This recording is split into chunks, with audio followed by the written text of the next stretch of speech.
আসসালামু আলাইকুম। স্বাগত বাংলা টিভির প্রাইম নিউজে। সাথে আছে আমি নিয়ামতুল্লাহ সিরাজি। শুরুতেই থাকছে এসএনএস হোমলোন সংবাদ শিরোনাম।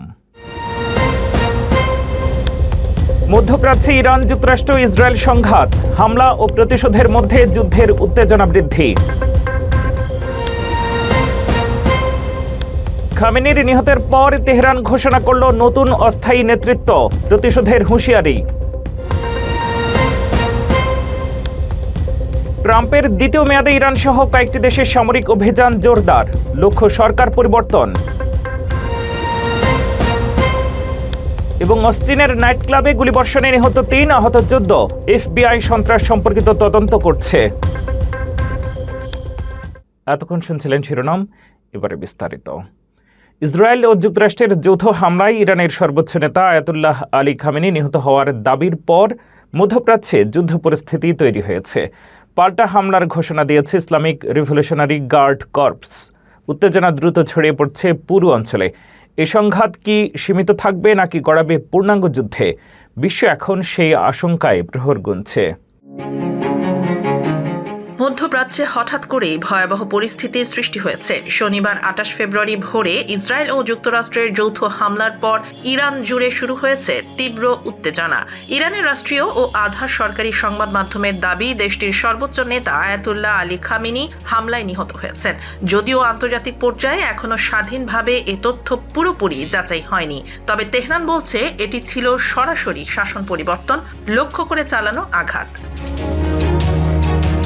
ইরানের ইসলামী বিপ্লবী গার্ড বাহিনী, ইসলামিক রেভলিউশনারি গার্ড কর্পস, এক বিবৃতিতে জানিয়েছে তারা ইতিহাসের সবচেয়ে বড় প্রতিশোধমূলক অভিযান শুরু করেছে। তাদের দাবি, মধ্যপ্রাচ্যে যুক্তরাষ্ট্রের অন্তত ২৭টি সামরিক ঘাঁটি এবং ইসরায়েলের গুরুত্বপূর্ণ স্থাপনায় ৬ দফায় হামলা চালানো হয়েছে। তেল আবিব সহ একাধিক এলাকায় বিস্ফোরণের খবর পাওয়া গেছে, তবে হতাহতের নির্দিষ্ট তথ্য এখনো স্পষ্ট নয়। মার্কিন প্রেসিডেন্ট ডোনাল্ড ট্রাম্প নিজের সামাজিক যোগাযোগ মাধ্যম ট্রুথ সোশ্যালে হুঁশিয়ারি দিয়ে বলেছেন, ইরান যদি আরও বড় আঘাত হানে তাহলে যুক্তরাষ্ট্র অভূতপূর্ব শক্তি দিয়ে জবাব দেবে। তিনি আরও দাবি করেন, আইআরজিসি আত্মসমর্পণ না করলে তাদের সম্পূর্ণ ধ্বংস করা হবে এবং ইরানের ক্ষেপণাস্ত্র ও নৌ সক্ষমতা গুঁড়িয়ে দেওয়া হবে। ইসরায়েলের প্রধানমন্ত্রী বেঞ্জামিন নেতানিয়াহু এ অভিযানকে অস্তিত্বের হুমকি দূর করার যুদ্ধ বলে অভিহিত করেছেন। বিশ্লেষকদের মতে, দীর্ঘদিনের অর্থনৈতিক নিষেধাজ্ঞা ও অভ্যন্তরীণ অস্থিরতায় ইরান সামরিক ও অর্থনৈতিকভাবে দুর্বল অবস্থায় ছিল। তবুও সরাসরি নেতৃত্বকে লক্ষ্য করে হামলা পরিস্থিতিকে ভয়াবহ মোড়ে নিয়ে গেছে। ইতিহাস বলছে, কেবল বিমান হামলা দিয়ে সুপ্রতিষ্ঠিত রাষ্ট্র ব্যবস্থার পতন ঘটানো কঠিন, বরং এতে আঞ্চলিক সংঘাত আরও বিস্তৃত হওয়ার ঝুঁকি বাড়ে।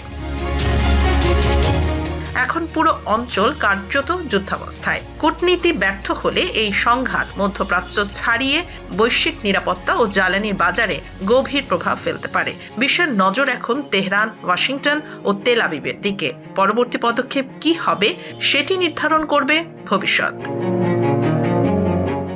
কয়েক মাসের নজরদারি ও গোয়েন্দা বিশ্লেষণের পর মার্কিন সিআইএ জানতে পারে শনিবার সকালে তেহরানের একটি গুরুত্বপূর্ণ কমপ্লেক্সে বৈঠকে উপস্থিত থাকবেন ইরানের সর্বোচ্চ নেতা আয়াতুল্লাহ আলী খামেনি। এই তথ্য পাওয়ার পর যুক্তরাষ্ট্র ও ইসরায়েল হামলার সময়সূচি পরিবর্তন করে সকালে অভিযান চালায়। লক্ষ্য ছিল ইরানের শীর্ষ নেতৃত্বকে একযোগে আঘাত করে কৌশলগত সুবিধা অর্জন। কয়েক মাসের নজরদারি ও গোয়েন্দা বিশ্লেষণের পর মার্কিন সিআইএ জানতে পারে শনিবার সকালে তেহরানের একটি গুরুত্বপূর্ণ কমপ্লেক্সে বৈঠকে উপস্থিত থাকবেন ইরানের সর্বোচ্চ নেতা আয়াতুল্লাহ আলী খামেনি। এই তথ্য পাওয়ার পর যুক্তরাষ্ট্র ও ইসরায়েল হামলার সময়সূচি পরিবর্তন করে সকালেই অভিযান চালায়। লক্ষ্য ছিল ইরানের শীর্ষ নেতৃত্বকে একযোগে আঘাত করে কৌশলগত সুবিধা অর্জন। ইসরায়েলের যুদ্ধ বিমানে স্থানীয় সময় ভোর ৬টার দিকে উড্ডয়ন হয়। প্রায় ২ ঘন্টা পর সকাল ৯টা ৪০ তেহরানের দীর্ঘ পাল্লার নির্ভুল ক্ষেপণাস্ত্র কমপ্লেক্সে আঘাত হানা হয়। ওই কমপ্লেক্সে অবস্থিত ছিল প্রেসিডেন্সি, সর্বোচ্চ নেতার কার্যালয় এবং জাতীয় নিরাপত্তা পরিষদের দপ্তর। হামলার সময় শীর্ষ কর্মকর্তারা বৈঠকে ছিলেন। খামেনি কাছের আরেকটি ভবনে অবস্থান করছিলেন।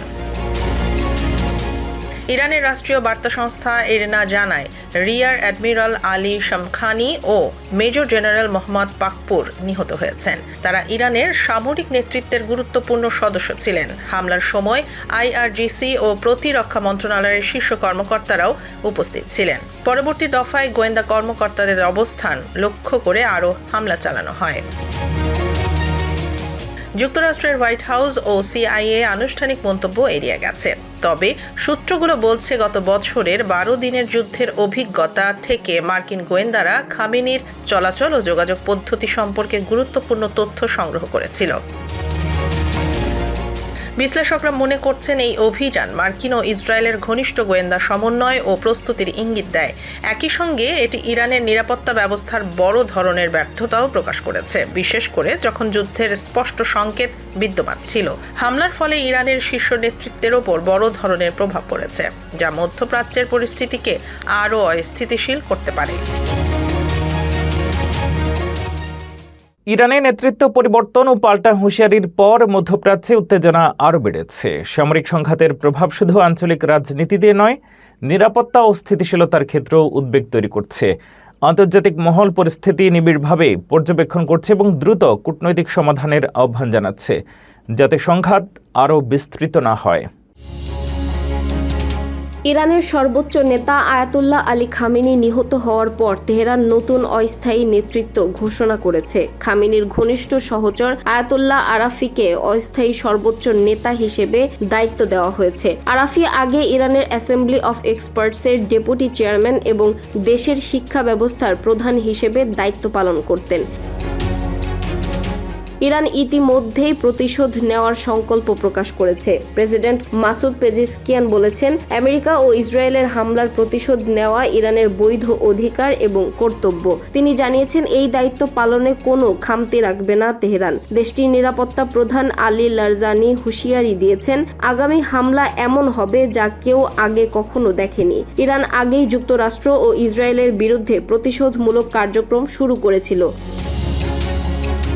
খামেনি এবং অন্যান্য শীর্ষ কর্মকর্তাদের হত্যার পর এই হুঁশিয়ারি আরও স্পষ্ট হয়েছে। লারজানি এবং অন্যান্য ঘনিষ্ঠ কমান্ডাররা এই হামলার নেতৃত্ব দেবেন। মার্কিন প্রেসিডেন্ট ডোনাল্ড ট্রাম্পও একই সময়ে সামাজিক মাধ্যমে উত্তর দিয়েছেন, যদি ইরান আরও জোরালো আঘাত করে তবে যুক্তরাষ্ট্র অভূতপূর্ব জবাব দেবে। বিশ্লেষকরা মনে করছেন, মধ্যপ্রাচ্যে উত্তেজনা দ্রুত বৃদ্ধি পেতে পারে। ইরানের প্রতিশোধমূলক পদক্ষেপ, যুক্তরাষ্ট্র ও ইসরায়েলের প্রতিক্রিয়া এবং আন্তর্জাতিক কূটনীতি মিলিতভাবে পরিস্থিতিকে আরও জটিল করে তুলছে। এই সংঘাত কেবল অঞ্চল সীমিত নয়, বৈশ্বিক নিরাপত্তা, অর্থনীতি ও জ্বালানি বাজারেও প্রভাব ফেলতে পারে। বিশ্বজুড়ে সরকার ও আন্তর্জাতিক সংস্থাগুলো এখন সতর্ক নজর রাখছে, যাতে উত্তেজনা আরও বড় আকার নেয় এবং সংঘাত বৈশ্বিক সংকটে রূপ না নেয়। মধ্যপ্রাচ্যে নিরাপত্তা, রাজনৈতিক ভারসাম্য এবং ভবিষ্যৎ আলোচনার উপরই নির্ভর করছে এই সংঘাতের পরবর্তী ধারা। পরিস্থিতি মোকাবেলায় কূটনৈতিক প্রচেষ্টা এবং শক্তির সমন্বয় এখন সবচেয়ে গুরুত্বপূর্ণ। দারিদ্র্যে ভরা শৈশব, বারবার কারাবরণ, প্রাণঘাতী হামলায় আহত হওয়া, সব বাধা পেরিয়ে আয়াতুল্লাহ আলী খামেনি কিভাবে ইরানের সর্বোচ্চ নেতায় পরিণত হলেন, তার রাজনৈতিক উত্থান, আদর্শিক লড়াই এবং ক্ষমতার কেন্দ্রে পৌঁছানোর পুরো গল্প জানতে দেখুন আমাদের এই বিশেষ প্রতিবেদন। 1939 সালের 19 এপ্রিল ইরানের উত্তর পূর্বাঞ্চলের শহর মাশহাদে এক ধর্মীয় পরিবারে জন্ম নেন আয়াতুল্লাহ আলী খামেনি। 8 ভাই বোনের মধ্যে তিনি ছিলেন দ্বিতীয়। বাবা সৈয়দ জওয়াদ খামেনি ছিলেন শিয়া ধর্মীয় পণ্ডিত, আর মা খাদিজে মির্দামাদি ছিলেন ধার্মিক ও শিক্ষিত নারী। ছোটবেলায় মায়ের কাছেই কোরআন শিক্ষা ও ধর্মীয় মূল্যবোধে বেড়ে ওঠেন তিনি। শৈশব ছিল দারিদ্র্যে ভরা। বহুদিন না খেয়ে ঘুমাতে হয়েছে, সহপাঠীদের কটাক্ষ সহ্য করতে হয়েছে পুরনো পোশাকের জন্য। দুর্বল দৃষ্টিশক্তির কারণে একসময় তাকে অলস ছাত্র বলা হতো। পরে চশমা ব্যবহারের পর পড়াশোনায় দ্রুত উন্নতি করেন এবং মেধাবী শিক্ষার্থী হিসেবে পরিচিতি পান। কৈশোরেই সাহিত্যের প্রতি তার গভীর আগ্রহ জন্মায়। উপন্যাস ও কবিতা ছিল তার নেশা। লিও টলস্টয় ও ভিক্টর হুগোর মতো লেখকদের বই পড়েছিলেন তিনি। তরুণ বয়সে আমিন ছদ্মনামে কবিতাও লিখতেন। 1955 সালে কোম শহরে এক সভায় তার দেখা হয় আয়াতুল্লাহ রুহুল্লাহ খোমেনির সঙ্গে। সেই সাক্ষাৎ তার রাজনৈতিক জীবনের মোড় ঘুরিয়ে দেয়। 1962 সালে খোমেনির আন্দোলনে যোগ দেন এবং শাহ মোহাম্মদ রেজা পাহলভির বিরুদ্ধে সক্রিয় হন। একাধিকবার গ্রেফতারও হন। 1979 সালের ইসলামী বিপ্লবের পর তিনি বিপ্লবী পরিষদের দায়িত্ব পান, পরে উপপ্রতিরক্ষা মন্ত্রী হন। 1981 সালে বোমা হামলায় আহত হয়ে তার ডান হাত পক্ষাঘাতগ্রস্ত হয়। একই বছর প্রেসিডেন্ট নির্বাচিত হন এবং 1989 সালে খোমেনির মৃত্যুর পর বিশেষজ্ঞ পরিষদ তাকে সর্বোচ্চ নেতা নির্বাচন করে। দীর্ঘ 3 দশকের বেশি সময় তিনি ইরানের সর্বোচ্চ নেতা হিসেবে দায়িত্ব পালন করেন। দারিদ্র্য থেকে উঠে এসে দেশের ক্ষমতার সর্বোচ্চ আসনে পৌঁছানোর এক নাটকীয় যাত্রা রচনা করেন। ইসরায়েল ও যুক্তরাষ্ট্রের যৌথ হামলার জবাবে ইরান এবার ইউরোপীয় অঞ্চল লক্ষ্য করে ক্ষেপণাস্ত্র ছুঁড়েছে। লক্ষ্যবস্তু ছিল পূর্ব ভূমধ্য সাগরের দ্বীপরাষ্ট্র সাইপ্রাস। আন্তর্জাতিক গণমাধ্যমের খবরে বলা হয়েছে 2টি ক্ষেপণাস্ত্র নিক্ষেপ করা হয়েছে, যেখানে ব্রিটিশ সেনারা অবস্থান করছেন। ব্রিটিশ প্রতিরক্ষা মন্ত্রী জন হিলি জানিয়েছেন, ক্ষেপণাস্ত্রগুলো ব্রিটিশ ঘাঁটিকে সরাসরি লক্ষ্য করে ছোড়া হয়েছে কিনা তা এখনও নিশ্চিত নয়। বিশ্লেষকদের মতে ইসরায়েলের সঙ্গে ঘনিষ্ঠ সম্পর্ক এবং সেখানে ইসরায়েলি বিনিয়োগ থাকায় সাইপ্রাস কৌশলগতভাবে গুরুত্বপূর্ণ। যদিও ভৌগোলিকভাবে এটি পশ্চিম এশিয়ার কাছাকাছি, রাজনৈতিকভাবে দেশটি ইউরোপীয় ইউনিয়নের সদস্য এবং ইউরো মুদ্রা ব্যবহার করে। ফলে এই হামলা মধ্যপ্রাচ্যের সংঘাতকে ইউরোপীয় পরিসরে ছড়িয়ে পড়ার আশঙ্কা তৈরি করেছে। এদিকে ইরান বলছে এটি তাদের প্রতিশোধমূলক পদক্ষেপের অংশ। চলমান উত্তেজনা যদি আরও বাড়ে তবে আঞ্চলিক সংঘাত বৃহত্তর আন্তর্জাতিক সংকটে রূপ নিতে পারে বলে আশঙ্কা করছেন পর্যবেক্ষকরা। ইরানকে ঘিরে এই সামরিক উত্তেজনা এখন বিশ্ব রাজনীতির বড় আলোচনার বিষয়। বিশ্লেষকদের মতে এই সংঘাত কেবল 2 দেশের মধ্যে সীমাবদ্ধ নয়, এর প্রভাব পড়তে পারে মধ্যপ্রাচ্য সহ বৈশ্বিক নিরাপত্তা ও অর্থনীতিতে। পরিস্থিতি কোন দিকে মোড় নেয় তা এখন আন্তর্জাতিক কূটনীতি ও ভবিষ্যৎ আলোচনার উপরই নির্ভর করছে। যুক্তরাষ্ট্র ও ইসরায়েলের যৌথ সামরিক পদক্ষেপের পর ইরান ও মধ্যপ্রাচ্যে নতুন করে উত্তেজনা তৈরি হয়েছে। বিশ্লেষকদের মতে এই পরিস্থিতি শুধু একটি আঞ্চলিক সংঘাত নয়, বরং এর রাজনৈতিক ও কূটনৈতিক প্রভাব বিশ্বজুড়ে পড়তে পারে। সমালোচকদের দাবি, এই যুদ্ধ প্রেসিডেন্ট ডোনাল্ড ট্রাম্পের পূর্ববর্তী অবস্থানের সঙ্গে পুরোপুরি সামঞ্জস্যপূর্ণ নয়, কারণ তিনি বলেছিলেন যুক্তরাষ্ট্র আর মধ্যপ্রাচ্যে শাসন ব্যবস্থা পরিবর্তনের নীতি অনুসরণ করবে না এবং নেশন বিল্ডিং কৌশল থেকে সরে আসবে। তবে সাম্প্রতিক হামলার পর অনেক বিশ্লেষক মনে করছেন এই সংঘাত ইসরায়েলের নিরাপত্তা উদ্বেগের সঙ্গে বেশি সম্পর্কিত। ইসরায়েলের প্রধানমন্ত্রী বেনিয়ামিন নেতানিয়াহু দীর্ঘদিন ধরে ইরানের পারমাণবিক কর্মসূচি ও ক্ষেপণাস্ত্র সক্ষমতা নিয়ে সতর্ক করে আসছেন। ইরান অবশ্য পারমাণবিক অস্ত্র তৈরির অভিযোগ অস্বীকার করেছে এবং দাবি করেছে তাদের কর্মসূচি শান্তিপূর্ণ উদ্দেশ্যে পরিচালিত। হামলার পর ইরান মধ্যপ্রাচ্যে যুক্তরাষ্ট্রের ঘাঁটি ও মিত্রদের লক্ষ্য করে পাল্টা প্রতিক্রিয়া জানায়। এতে অঞ্চল জুড়ে নিরাপত্তা পরিস্থিতি আরও জটিল হয়ে ওঠে। কয়েকটি দেশে বিস্ফোরণ ও সামরিক উত্তেজনার খবর পাওয়া যায়, যা আন্তর্জাতিক মহলে উদ্বেগ সৃষ্টি করেছে। যুক্তরাষ্ট্রের অভ্যন্তরেও এ নিয়ে তীব্র রাজনৈতিক বিতর্ক চলছে। রিপাবলিকান দলের অনেক নেতা হামলাকে সমর্থন করছেন এবং একে জাতীয় নিরাপত্তার স্বার্থে প্রয়োজনীয় পদক্ষেপ বলে উল্লেখ করেছেন। অন্যদিকে ডেমোক্র্যাট দলের একাংশ বলছে কংগ্রেসের অনুমোদন ছাড়া এ ধরনের সামরিক অভিযান আইনগতভাবে প্রশ্নবিদ্ধ। তাদের মতে কূটনৈতিক আলোচনা চলাকালীন সামরিক পদক্ষেপ পরিস্থিতিকে আরও জটিল করে তুলতে পারে। জনমত জরিপে দেখা গেছে যুক্তরাষ্ট্রের সাধারণ মানুষের বড় অংশ নতুন কোনো যুদ্ধ চায় না। বহু নাগরিক মনে করছেন দীর্ঘমেয়াদী সংঘাত দেশের অর্থনীতি ও আন্তর্জাতিক ভাবমূর্তির ওপর নেতিবাচক প্রভাব ফেলতে পারে। সব মিলিয়ে ইরানকে ঘিরে বর্তমান পরিস্থিতি অত্যন্ত সংবেদনশীল। সামরিক উত্তেজনার পাশাপাশি কূটনৈতিক সমাধান ও আলোচনার পথ খোলা রাখা এখন সবচেয়ে গুরুত্বপূর্ণ বলে মনে করছেন আন্তর্জাতিক বিশ্লেষকেরা। দ্বিতীয় মেয়াদে ক্ষমতায় এসে মার্কিন প্রেসিডেন্ট ডোনাল্ড ট্রাম্প বিশ্বজুড়ে সামরিক তৎপরতা জোরদার করেছেন। বড়দিনের সময় নাইজেরিয়ায় এবং ডিসেম্বর থেকে সিরিয়ায় আইএস বিরোধী অভিযানের পর 28 ফেব্রুয়ারি তিনি ইরানে মেজর কমব্যাট অপারেশন ঘোষণা দেন। এই অভিযানের লক্ষ্য ইরানের সামরিক সক্ষমতা ধ্বংস এবং সরকারের পরিবর্তন, এমনটাই জানিয়েছেন তিনি। ইতিমধ্যে Iran, Iraq, Somalia, Yemen, Syria ও নাইজেরিয়ায় হামলার নির্দেশ দিয়েছেন ট্রাম্প। সবচেয়ে আলোচিত ঘটনা 3 জানুয়ারি ভেনেজুয়েলায় বিশেষ অভিযানে প্রেসিডেন্ট নিকোলাস মাদুরোকে আটক করার দাবি। অন্যদিকে ইরানে হামলার জেরে তেহরান সহ বিভিন্ন শহরে বিস্ফোরণের খবর পাওয়া যাচ্ছে। ইসরায়েলের প্রধানমন্ত্রী বেনিয়ামিন নেতানিয়াহু এই অভিযানকে সমর্থন জানিয়েছেন। পাল্টা জবাবে ইরান পারস্য উপসাগরে মার্কিন ঘাঁটিগুলো লক্ষ্য করে ক্ষেপণাস্ত্র হামলা শুরু করেছে। বিশ্লেষকরা আশঙ্কা করছেন এই সংঘাত দীর্ঘস্থায়ী হলে তা মধ্যপ্রাচ্যে ছাড়িয়ে বৈশ্বিক নিরাপত্তা ও অর্থনীতিতে বড় প্রভাব ফেলতে পারে। ইরানের বিরুদ্ধে যুক্তরাষ্ট্র এবং ইসরায়েলের যৌথ বিমান হামলার পর মার্কিন রাজনীতিতে তীব্র প্রতিক্রিয়া দেখা দিয়েছে। নিউ ইয়র্কের সিটি মেয়র জোহরান মামদানি এই হামলাকে অবৈধ যুদ্ধের বিপজ্জনক বিস্তার বলে মন্তব্য করেছেন। তিনি বলেন, যুক্তরাষ্ট্রের নাগরিকরা নতুন কোনো যুদ্ধে জড়াতে চান না, বরং অভ্যন্তরীণ অর্থনৈতিক সংকট সমাধান চান।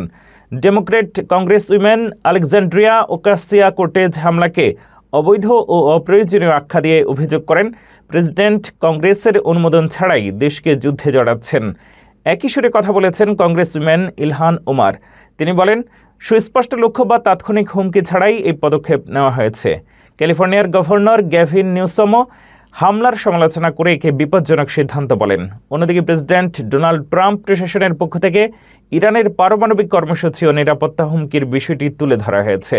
এই ঘটনায় যুক্তরাষ্ট্রে কংগ্রেসের অনুমোদন, যুদ্ধ ক্ষমতা আইন ও পররাষ্ট্রনীতির দিক নির্দেশনা নিয়ে নতুন বিতর্ক শুরু হয়েছে। মধ্যপ্রাচ্যের চলমান উত্তেজনার মধ্যে কুয়েতে ড্রোন হামলায় 4 বাংলাদেশি আহত হয়েছেন। শনিবার 28 ফেব্রুয়ারি সন্ধ্যায় কুয়েত আন্তর্জাতিক বিমানবন্দর এলাকায় এই হামলা ঘটে বলে জানায় দূতাবাস। আহতরা ফরাউনিয়া হাসপাতালে চিকিৎসাধীন রয়েছেন। কুয়েতে নিযুক্ত বাংলাদেশের রাষ্ট্রদূত সৈয়দ তারেক হোসেন হাসপাতালে গিয়ে তাদের চিকিৎসা ও সার্বিক অবস্থার খোঁজ খবর নিয়েছেন। এর আগে শনিবার সকালে তেহরান সহ বিভিন্ন এলাকায় ইসরায়েলি মার্কিন হামলার খবর আসে। এতে ইরানের সর্বোচ্চ নেতা আয়াতুল্লাহ আলী খামেনি নিহত হয়েছেন বলে দাবি করা হয়। পাল্টা জবাবে ইরান তেল আবিব সহ মধ্যপ্রাচ্যে মার্কিন ঘাঁটিগুলো লক্ষ্য করে মিসাইল ও ড্রোন হামলা চালাচ্ছে বলে জানানো হয়েছে।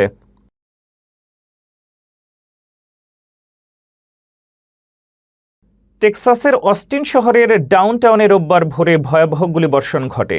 জনপ্রিয় নাইটলাইফ স্পট বুফোর্ডস ব্যাকইয়ার্ড বিয়ার গার্ডেনে বন্দুকধারী ঢুকে গুলি ছোঁড়ে। হামলায় 3 জন নিহত হন এবং 14 জন আহত হন। পুলিশ দ্রুত ঘটনাস্থলে পৌঁছে সন্দেহভাজনকে হত্যা করে। হামলাকারীর কাছে হ্যান্ডগান ও অ্যাসল্ট রাইফেল ছিল। আহতদের হাসপাতালে ভর্তি করা হয়েছে, তাদের মধ্যে 3 জনের অবস্থা গুরুতর। এই ঘটনার তদন্তে যুক্ত হয়েছে ফেডারেল ব্যুরো অফ ইনভেস্টিগেশনের জয়েন্ট টেরোরিজম টাস্ক ফোর্স। তারা হামলার উদ্দেশ্য সন্ত্রাসবাদের সঙ্গে সম্পর্কিত কিনা তা খতিয়ে দেখছে। অস্টিনের মেয়র কির্ক ওয়াটসন পুলিশ ও উদ্ধারকারীদের দ্রুত পদক্ষেপের জন্য ধন্যবাদ জানিয়েছেন। ডে-লাইট সেভিং টাইম নিয়ে যুক্তরাষ্ট্রে দীর্ঘদিন ধরে বিতর্ক চলছে। সময় পরিবর্তন স্থায়ী করা হবে কিনা তা নির্ভর করছে কংগ্রেসের সিদ্ধান্তের উপরে। প্রেসিডেন্ট ডোনাল্ড ট্রাম্প বিষয়টিতে সমর্থন জানালেও আইন পরিবর্তনের জন্য আনুষ্ঠানিক প্রক্রিয়া প্রয়োজন। তাই আগামী দিনে এই ইস্যুতে রাজনৈতিক আলোচনা ও আইনগত পদক্ষেপই নির্ধারণ করবে চূড়ান্ত সিদ্ধান্ত। যুক্তরাষ্ট্রে শিগগিরই আবারও ঘড়ির কাঁটা 1 ঘন্টা এগিয়ে নেওয়া হবে। শুরু হবে ডে লাইট সেভিং টাইম। এই সময় পরিবর্তনকে স্থায়ী করার পক্ষে মত দিয়েছেন মার্কিন প্রেসিডেন্ট ডোনাল্ড ট্রাম্প। তিনি এর আগেও একাধিকবার বলেছেন, বছরে 2 বার সময় বদলানো অপ্রয়োজনীয় ও ব্যয়বহুল। ডে-লাইট সেভিং টাইম যুক্তরাষ্ট্রের 100 বছরেরও বেশি সময় ধরে ফেডারেল আইনের অধীনে চালু আছে। সাধারণত মার্চের 2য় রবিবার ঘড়ি 1 ঘন্টা এগিয়ে এবং নভেম্বরের প্রথম রবিবার 1 ঘন্টা পিছিয়ে দেয়া হয়। এটি প্রথম আইন হয় 1918 সালে। পরে 1966 সালের ইউনিফর্ম টাইম অ্যাক্ট অনুযায়ী বর্তমান নিয়ম চালু হয়। এই আইন পরিবর্তন করতে হলে কংগ্রেস বা সংশ্লিষ্ট কর্তৃপক্ষের অনুমোদন প্রয়োজন। ট্রাম্প 2019 সালে এটিকে স্থায়ী করার পক্ষে সমর্থন জানান। 2024 ও 2025 সালেও তিনি সময় পরিবর্তন বাতিলের ইঙ্গিত দিয়েছেন। তবে পরে বিষয়টিকে 50-50 ইস্যু বলে উল্লেখ করেন। তার মতে কেউ সন্ধ্যায় বেশি আলো চান, কেউ সকালে। এদিকে কংগ্রেসে বিভিন্ন বিল যেমন সানশাইন প্রোটেকশন অ্যাক্ট আনা হয়েছে, যার লক্ষ্য ডে লাইট সেভিং টাইম স্থায়ী করা, তবে এখনো কোনো সিদ্ধান্ত চূড়ান্ত হয়নি। সব মিলিয়ে সময় পরিবর্তনে স্থায়ী হবে কিনা তা নির্ভর করছে আইন প্রণেতাদের সিদ্ধান্ত ও রাজনৈতিক সমর্থনের ওপর। যুক্তরাষ্ট্রে হামবা মিজলসের প্রাদুর্ভাব নতুন করে উদ্বেগ তৈরি করেছে। বিশেষজ্ঞরা বলছেন, টিকাদানের হার কমতে থাকলে এর অর্থনৈতিক ও মানবিক প্রভাব ভয়াবহ হতে পারে। ইয়েল স্কুল অব পাবলিক হেলথের এক বিশ্লেষণে দেখা গেছে, টিকার হার যদি প্রতি বছর 1% করে কমে, তাহলে দেশটির বার্ষিক ব্যয় $1.5 বিলিয়ন পর্যন্ত পৌঁছতে পারে। এতে চিকিৎসা ব্যয়, জনস্বাস্থ্য নজরদারি ও উৎপাদনশীলতা হ্রাসের খরচ অন্তর্ভুক্ত। অন্যদিকে Johns Hopkins Bloomberg public health school জানিয়েছে, একটি ছোট প্রাদুর্ভাব নিয়ন্ত্রণেই স্থানীয় প্রশাসনের কয়েক লাখ ডলার ব্যয় হয়। প্রতিটি নতুন সংক্রমণের সঙ্গে খরচ আরও বাড়ে। হামকে 2000 সালে যুক্তরাষ্ট্রে নির্মূল ঘোষণা করা হয়েছিল, তবে সাম্প্রতিক বছরগুলোতে টিকাদানের হার কমে যাওয়ায় ঝুঁকি বেড়েছে। বিশেষজ্ঞদের মতে, টিকার হামই প্রতিরোধের সবচেয়ে কার্যকর আর সাশ্রয়ী উপায়। অর্থনৈতিক ক্ষতির পাশাপাশি মানবিক ক্ষতিও গভীর ও সতর্ক বার্তা দিয়েছেন জনস্বাস্থ্য বিশেষজ্ঞরা।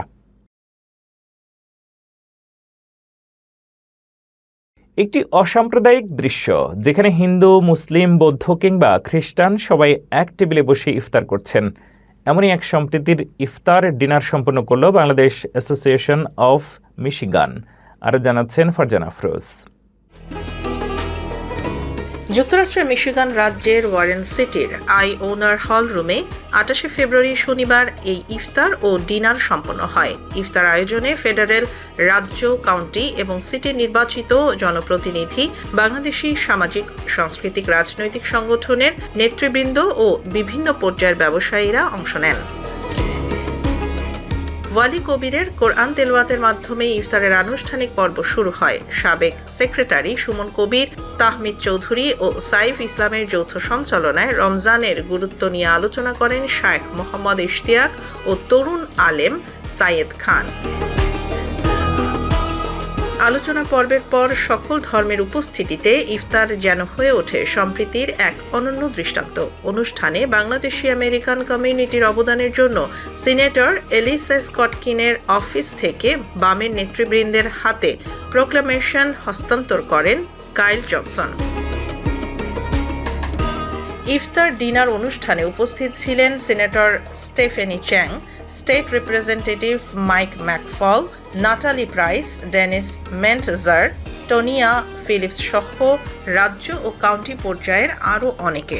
তাছাড়া ওয়ারেন সিটির mayor Lori Stone, mayor pro tem Dave Dwyer, council secretary Mindy Moore, council vice chair Melody Magee, councilman Jonathan Lafferty সহ city officialsরা। To all my friends, very blessed Ramadan. It is such a joy to break the fast with my Bangladeshi community, my Muslim community, and with wonderful food and a celebration of culture and traditions. This really demonstrates how communities come together by learning about each other and become a stronger community. বামের ইফতার পার্টিতে join করেছেন সবাইকে অশেষ ধন্যবাদ, এবং officials, dignitaries, guest এবং বামের নেতৃবৃন্দ এবং কমিউনিটির নেতৃবৃন্দ যারা আজকে ইফতার পার্টিতে জয়েন করেছেন সবাইকে অশেষ ধন্যবাদ। এবং সর্বোপরি আমি বামের এক্সিকিউটিভকে অশেষ ধন্যবাদ জানাই এমন একটি সুন্দর প্রোগ্রাম আয়োজন করার জন্য। অনুষ্ঠানে সমাপনী বক্তব্যে বামের সভাপতি জাবেদ চৌধুরী টানা চতুর্থবারের মতো সফলভাবে আয়োজন সম্পন্ন করার জন্য সকলের প্রতি কৃতজ্ঞতা প্রকাশ করেন। সবাইকে অশেষ ধন্যবাদ। আজকে আমাদের এই বাংলাদেশ অ্যাসোসিয়েশন অফ মিশিগানে আয়োজিত বাম ইফতার ডিনারে, এবং আগামীতেও আমরা আপনাদের সবার সহযোগিতা নিয়ে আরও সুন্দর এবং প্রোগ্রাম করব। সবাই ভালো থাকবেন। আবারও সবাইকে অশেষ ধন্যবাদ। ইফতার ডিনারে পবিত্র রমজানের ধর্মীয় ও সামাজিক তাৎপর্য উদযাপন করার পাশাপাশি সম্প্রদায় ও নীতি নির্ধারকদের মধ্যে বন্ধন দৃঢ় করার লক্ষ্যেই আয়োজন করা হয়েছে বলে জানান আয়োজকরা। এ ছিল বাংলা টিভির প্রাইম নিউজে। পরবর্তী প্রাইম নিউজ দেখার আমন্ত্রণ জানিয়ে শেষ করছি এখানেই। এতক্ষণ সাথে থাকার জন্য ধন্যবাদ।